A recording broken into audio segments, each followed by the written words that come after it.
RDC-Belgique, au-delà des regrets, on a vu le roi Philippe exprimer ses regrets, mais il y a d'autres personnes qui voient qu'il devrait certainement aller au-delà des regrets, présenter ses excuses et aussi peut-être, pourquoi pas certainement faire tout pour aussi réparer le préjudice causé à la République démocratique du Congo. Nous allons parler avec M. Évariste Kwete Kalala. Bienvenue. Merci. Voilà. RDC Belgique, le roi est à Kinshasa, le roi Philippe. Le Congolais attendait, outre ses regrets, il attendait beaucoup plus les pardons, les excuses, mais c'est là, on n'est toujours pas venu. Mais oui, mais quand vous dites les Congolais, il faut nuancer. Je crois qu'il faut pondérer. C'est vrai qu'il y a des avis partagés, mais moi je pense que c'est une posture qui n'est pas confortable pour le Congolais. Nous ne pouvons pas nous mettre dans une posture de déni total de notre propre responsabilité dans ce que nous sommes aujourd'hui. Et nous devons aborder la question en tenant compte du fait que nous devons rester maîtres de notre destin. Oui, maîtres de notre destin. Aujourd'hui, c'est bien, vous savez que la RDC est responsable, mais vous ne voyez pas qu'une partie, c'est que la colonisation n'a pas fait son travail comme il s'est devu. Écoutez, c'est... Il y a eu beaucoup de choses à pouvoir réparer, mais jusque-là, on ne sent pas ça, cette histoire. Mais c'est justement la posture qu'il faut éviter. Nous ne devons pas nous comporter indéfiniment comme des victimes. Je crois que l'heure est venue de prendre conscience que notre bonheur, notre construction ou reconstruction, si vous voulez, sur le plan culturel, spirituel et tout ça, ça incombe, la responsabilité nous incombe à nous-mêmes et non pas aux colons, aux anciens colons ou à qui d'autre, à d'autres personnes. Nous sommes les seuls responsables et je crois que c'est la posture idéale dans laquelle nous devons nous mettre. Oui, mais il faut qu'il y ait aussi des réparations. À quand non, mais, tous les préjudices causés seront réparés? Ça veut dire la réparation, moi je l'aborde plutôt dans le sens où c'est à nous-mêmes de guérir de ces blessures-là. Et nous ne guérirons jamais de ces blessures si de un, nous ne pardonnons pas, et si de deux, nous n'abordons pas les choses en étant pleinement responsables de ce que nous sommes aujourd'hui. Est-ce qu'aujourd'hui, les regrets exprimés par la Belgique, c'est sincère? Est-ce qu'il y a même est-ce que la Belgique se met dans la posture d'un État qui regrette du passé colonial sous la RDC? Seriez-vous en train de faire un procès d'intention? Non, mais pas procès d'intention. Vous êtes analyste politique, vous êtes censé connaître. Non, je crois que le déplacement du roi, de Sa Majesté, en dit long. Et nous devons rester positifs. Mais il s'était aussi déplacé en 2010. Oui, c'est pas la première fois. Il y a aussi un roi qui s'était déplacé en 2010. À ce propos, il faut signaler que nous avons non seulement un passé commun, nous avons un présent commun aussi. Parce que le pays européen où il y a le plus de Congolais, ça reste la Belgique. Et je crois que nous ne pourrons pas aborder sereinement l'avenir si les relations belgo-congolaises continuent à connaître les soubresauts qu'elle a connus dans le passé. Et je crois que la politique de son Excellence Félix Antoine Tshisekedi aborde la question dans ce sens-là.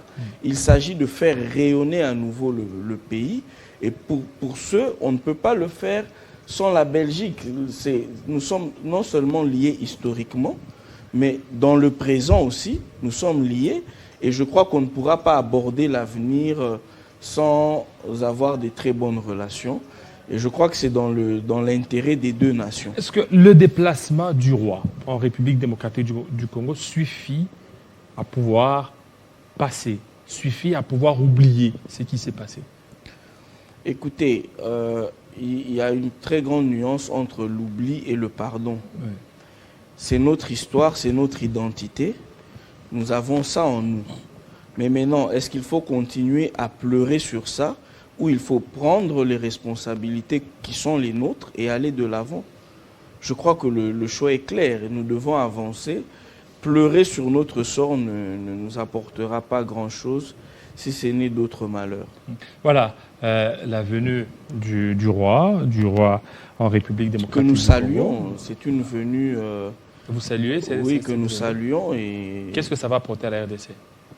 écoutez, sur le plan diplomatique d'abord, je pense que ça nous permettra de normaliser définitivement les relations entre les deux États. Et vous savez que la Belgique est au cœur de l'Europe et qu'elle joue un rôle très important dans la politique européenne Oui, et même voire internationale. Elle a eu à Laissez-moi jouer, terminer. oui, allez-y. Je peux terminer mon idée, voilà. Alors, ce rôle qu'elle joue peut permettre à la RDC d'avoir beaucoup de dividendes que je ne saurais énumérer. Oui, bon, ici. depuis qu'elle est là, qu'est-ce qu'elle a apporté à la RDC, cette Belgique? Depuis qu'elle est où? Oui, non, depuis qu'elle est au cœur, parce qu'au cœur de l'Europe, vous avez parlé de la Belgique qui est au cœur de l'Europe, elle pourra apporter des dividendes, mais les relations, ça date. Jusque-là, est-ce que la Belgique apporte quoi des concrets à la République démocratique du Congo? Je crois qu'il y a des domaines de collaboration, il y a plusieurs domaines de collaboration. Je crois qu'il y a la coopération militaire, il y a des domaines où il forme des cadres congolais dans divers domaines. Je ne vais pas entrer dans les détails. Mais en définitive, je ne peux parler que de l'ère Félix-Antoine Tshisekedi. C'est une ère où nous voulons faire du Congo le grand Congo qu'il doit être. Et nous ne pouvons pas le faire en autarcie. Nous ne pouvons le faire en nous ouvrant à l'extérieur, en essayant de gagner de ce que les autres peuvent nous apporter et à donner dans la mesure du possible ce que nous pouvons donner. La venue du roi en République démocratique du Congo, qu'est-ce que ça pourra aussi apporter par rapport à ce qui se passe dans l'Est de la RDC? Vous voyez que la RDC est attaquée aujourd'hui par l'M23 soutenu par le Rwanda. Est-ce que ça pourra jouer en faveur de la RDC? Mais comme vous le dites, cette visite marque le soutien de la Belgique aux institutions en place en RDC et à sa lutte contre les forces négatives que nous sommes en train de mener à l'Est. Et je crois que le roi des Belges va faire un déplacement vers le sud, l'est du pays. Il sera à Bukavu. Et je crois que c'est une zone qui a été meurtrie pendant toutes ces années. Et voilà, donc là-bas aussi, je crois que ce déplacement-là, c'est vraiment une marque de soutien que nous devons prendre avec beaucoup de gratitude et de considération. Ça sera un peu une visite un peu longue, 7 jours, pratiquement une semaine. Outre ça, est-ce qu'il n'y a pas autre chose derrière cette visite? Non, je crois que c'est à mettre au compte du désir de la Belgique d'accompagner les autorités congolaises dans leur lutte pour le quotidien des Congolais et également pour la paix et la stabilité de l'ensemble. Et pourvu que ça soit pérenne, hein, et cela parce qu'on a vu en 2010, le roi était venu, quelques années après, il y a eu des brouilles diplomatiques, et puis donc c'est un peu ça, c'est en dents des scies cette relation, la RDC et la Belgique. Non, mais pour la première fois, nous avons eu le chef de l'État belge, donc Sa Majesté, qui a lui-même émis ce souhait-là de voir un nouveau type de relation belgo-congolaise émerger de notre passé. Et voilà. Donc nous faisons foi à ça et nous pensons que ça va non seulement profiter à la nation congolaise, mais aussi à l'État belge. Voilà. Et c'est la montre que la RDC devient de plus en plus fréquentable avec la visite? Absolument, absolument. C'est un pays fréquentable. Le chef de l'État a fait sa première visite officielle en Belgique. C'était sa première destination. Je crois que pour les avertis, tous les signaux sont là. Je crois que la Belgique sera un partenaire de marque pour le chef de l'État et pour sa direction Mais on a vu avec l'opposition qui avait appelé depuis longtemps à ce que le roi belge ne vienne pas en RDC. Et vous ne voyez pas que c'est un peu un camouflet pour l'opposition ou il y avait quand même changé de posture? Opposition, là, on voit la DISOC, hein? La DISOC, Lissanga Bonganga, effectivement, puisque c'est de lui qu'il s'agit. Opposition, si opposition il y a aujourd'hui, il n'y a pas d'opposition. Elle devrait exister dans les idées. Il faut apporter la contradiction sur le plan idéologique. Et je crois que jusque-là, nous ne sommes pas gâtés sur ce point-là. Moi, je pense que c'est juste, il y a des individus qui ont des humeurs, qui n'aiment pas tel et qui n'aiment pas tel autre. C'est malheureusement à ça que nous sommes confrontés aujourd'hui. Qu'est-ce qu'ils proposent? Qu'est-ce qu'ils veulent? Quelle est la vision? Sur quel idéal, sur quelle idée repose leur position aujourd'hui? On n'arrive toujours pas à comprendre. Et vous dites que vous n'êtes pas gâté? Non, vous ne trouvez pas qu'aujourd'hui, contrairement peut-être à l'ancien régime, vous n'avez pas une opposition? Non, c'est justement ça. Comme il y a de cela quelques années. L'opposition, je ne la prends pas au sens péjoratif. Et qu'aujourd'hui, si vous n'arrivez pas certainement à satisfaire aux besoins de la population, vous n'aurez pas d'autres responsabilités à qui pourra incomber peut-être l'échec, parce que vous avez presque tout, vous avez la majorité partout, et vous n'avez pas une opposition qui pourra quand même faire face à vous. Je crois que c'est comme si tout va se rouler sur des roulettes. Je crois que vous m'avez mal compris. Quand je disais qu'on n'était pas gâté, c'était en termes d'idées contraires. Parce que justement, l'opposition a ce rôle-là, de faire des contre-propositions, et ça permet même à ceux qui gèrent d'avoir, parce qu'on dit c'est du choc des idées que jaillit la lumière, d'avoir ce déclic-là qui permet de trouver ce qu'il faut exactement faire. C'est de ça que je parlais. Mais en termes de satisfaction des Congolais, je vais vous dire que nous, en tant que parti, nous poursuivons un idéal. L'UDPS. Voilà. L'UDPS poursuit un idéal. C'est quoi cet idéal? C'est l'instauration d'un état de droit, le progrès social. Et qui parle de progrès social, c'est justement le quotidien des Congolais. Et vous voyez que l'UDPS, c'est l'Union pour la démocratie et le progrès social. C'est parce que nos pères fondateurs savaient que avant le progrès social, il faut asseoir la démocratie. Du moins, elle doit atteindre un certain standard pour pouvoir déclencher le progrès social. Parce que la qualité de la gestion de l'État va s'améliorer et ça va déclencher. Ça va s'améliorer, mais vous ne voyez pas qu'avec le temps, il y a l'usure maintenant. Non, le peuple commence à s'impatienter. Non, mais l'espoir tant suscité par l'UDPS en 2018, oui. Cet espoir s'est volatilisé. Mais je vous mets à défi, allez lire l'histoire. Partout au monde, le changement, c'est un processus qui se fait dans le temps. Nous avions ici au Congo un dictateur qui avait décidé que dès la naissance, dès le ventre de leur maman, chaque enfant devait appartenir au MPR. Et la lutte de l'UDPS, pendant ces années-là, tout le monde disait que ça n'a rapporté rien et tout ça, mais aujourd'hui, nous avons un cycle électoral. Et personne... Un cycle électoral très, très biaisé, un cycle électoral... Tout à fait, nous en avons hérité comme ça. Et je crois que la position de l'UDPS, c'est qu'il ne faut pas qu'on reproduise les schémas que nous avons combattus. Nous devons organiser des élections dignes de ce nom. Débauchage, vous avez aussi débauché, non? Qu'est-ce que vous appelez débauchage? Oui, mais ça dit qu'il y a des gens, ou même aujourd'hui, ils font partie du PPRD, mais ils sont dans l'Union sacrée.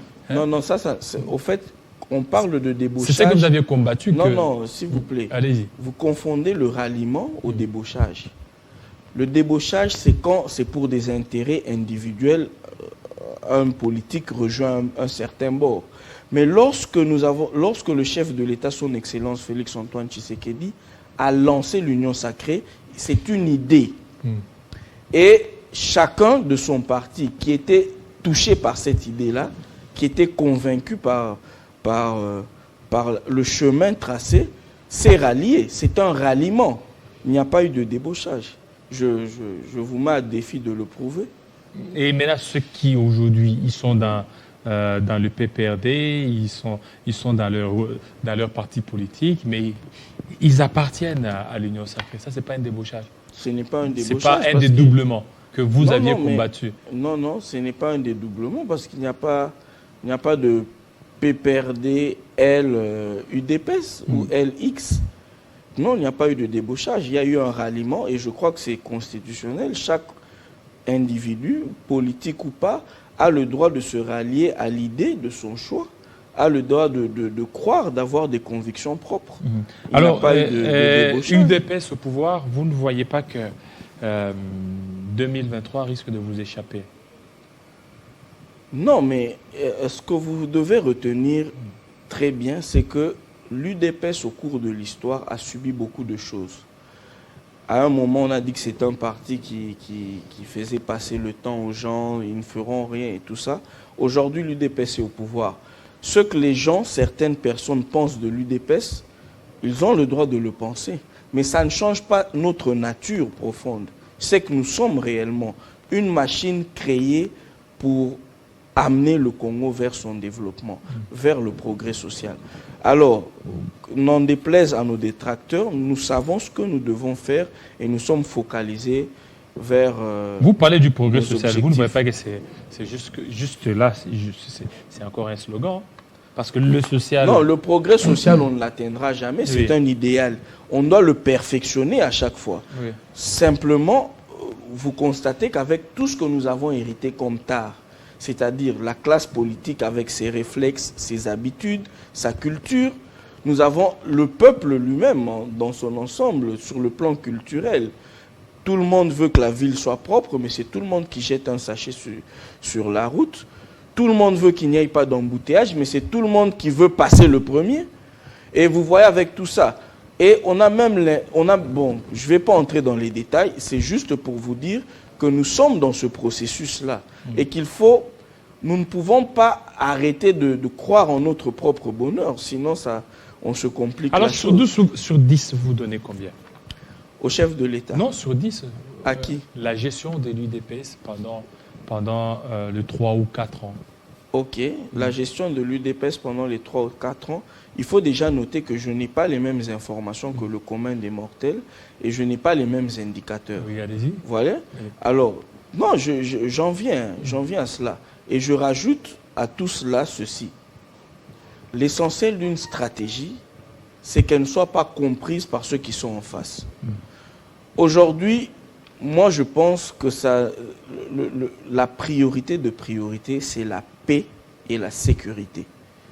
Et dans ce domaine-là, le chef de l'État a eu le génie d'utiliser un dispositif constitutionnel, l'état de siège, qui nous permet aujourd'hui de contrôler, d'avoir une maîtrise de ce qui se fait à l'Est et de suivre l'évolution de la neutralisation de ces forces négatives. C'est quoi les résultats de cette sur base de ça, mais justement, vous n'avez qu'à prendre la fréquence des crimes de ces ADF-là pendant les 18 ans et pendant les 3 ans de son Excellence Félix-Antoine Tshisekedi. Et c'est sur base de ça que moi, je le cote. Et vous savez pourquoi? Il aura une distinction. Les députés de l'Est, parce qu'ils ne veulent pas participer aux séances des prorogations d'état des sièges. Pour eux, ils disent la fréquence des meurtres a doublé pendant cette période. Non, mais ils n'ont aucun élément. Mais s'il vous plaît, ils n'ont aucun élément et je pense qu'ils le sont mal placés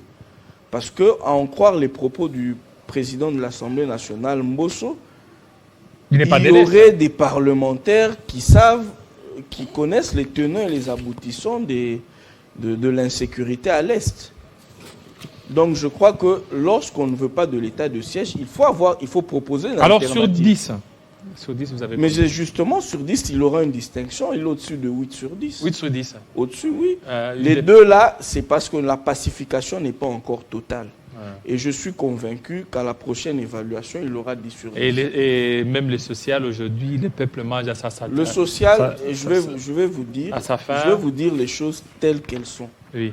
Le social, aujourd'hui, est en difficulté. Ce n'est pas propre aux Congolais ici. La crise sanitaire a tout bouger. Vous êtes fort dans des raisons. Non, mais écoutez, raison, la crise sanitaire. Écoutez, est-ce que vous savez que c'est la même réalité que vous trouvez au Sénégal, que vous trouvez en France, que vous trouvez ailleurs? Mais les autres présidents, comme par exemple le président français, il s'était assumé. Je peux vous répondre. Allez-y.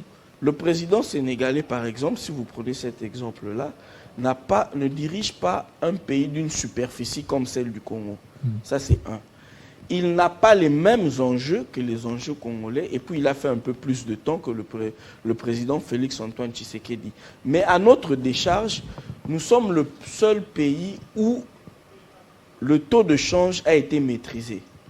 Ailleurs, vous faites des recherches. La parité entre les monnaies locales et les monnaies phares, l'euro ou le dollar, c'était en os.